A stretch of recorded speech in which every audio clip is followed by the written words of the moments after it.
ओम नमः शिवाय। स्वागत है आपका हमारे YouTube चैनल में। आज हम जानेंगे हरियाली तीज 2025 का व्रत कब रखा जाएगा, पूजा की विधि क्या होगी, शुभ मुहूर्त क्या है, इसके अलावा कुछ विशेष उपाय। तो बने रहिएगा हमारे साथ वीडियो में अंत तक। सावन का महीना जो है हिंदू धर्म में विशेष रूप से धार्मिक और आध्यात्मिक रूप से भरपूर माना जाता है। इस माह में कई प्रमुख व्रत त्योहार आते हैं जिनमें हरियाली तीज का एक खास महत्व है। सावन शुक्ल पक्ष की तृतीया तिथि को मनाई जाने वाली यह तीज स्त्रियों के लिए सौभाग्य, समर्पण और प्रेम का प्रतीक मानी जाती है। हरियाली तीज के दिन महिलाएं भगवान शिव और माता पार्वती की पूजा करके वैवाहिक जीवन में सुख, शांति और अखंड सौभाग्य की कामना करती हैं। यह पर्व न केवल विवाहित महिलाओं के लिए बल्कि कुंवारी कन्याओं के लिए भी अत्यंत शुभ माना जाता है। मान्यता है कि इस दिन व्रत रखने और पूजा करने से मनचाहा जीवन साथी प्राप्त होता है। साल 2025 में हरियाली तीज का पर्व 27 जुलाई को मनाया जाएगा। आइए जानते हैं कि इस पर्व को किस तरह, किस विधि से मनाया जाएगा, पूजा का सही विधि क्या है, नियम क्या है और इसका आध्यात्मिक महत्व क्या है। यह व्रत जो है माता पार्वती द्वारा भगवान शिव को प्राप्त करने के लिए 108 जन्मों तक की तपस्या की याद में मनाया जाता है। विवाहित महिलाएं अपने पति की लंबी उम्र, सौभाग्य, खुशहाल वैवाहिक जीवन के लिए इस दिन निर्जला व्रत का उपवास रखती है।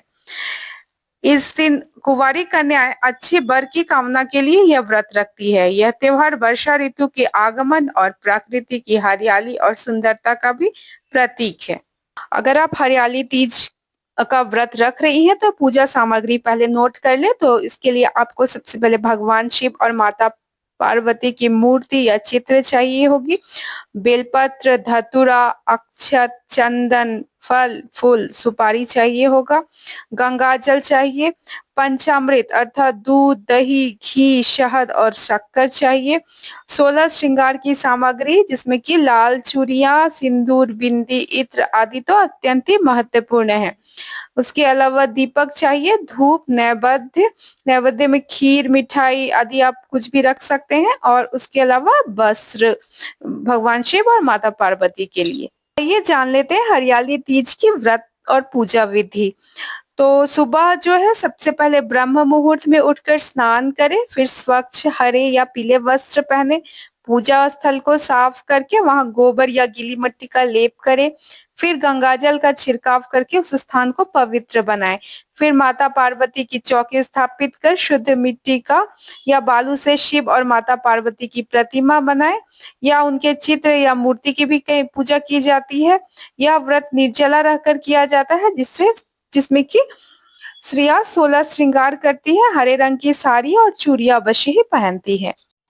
उसके अगले दिन जो है पूजा में उपयोग की हुई मिट्टी या बालू की मूर्ति जो भी आप उपयोग कर रहे हैं उसको पवित्र नदी या जल स्रोत में विसर्जित कर ले। व्रत का पारण अगले दिन सूर्योदय के बाद किया जाता है। तो बहुत ही आसान रूप से मैं पूजा की विधि बता दी हूँ। इस प्रकार आप अपनी पूजा संपन्न कर सकते हैं। इससे जुड़ी कुछ विशेष नियम तथा परंपराएं भी है जिसका आपको इस दिन ध्यान रखना चाहिए। इस दिन हरे रंग के वस्त्र, चूड़ियां, बिंदी, मेहंदी लगाना बहुत ही शुभ माना जाता है। महिलाएं झूला झूलती है, लोकगीत गाती है, श्रृंगार करती है। निर्जला उपवास रखा जाता है यानी जल ग्रहण नहीं किया जाता और पूजा के बाद तीज की व्रत कथा सुनना अनिवार्य माना गया है।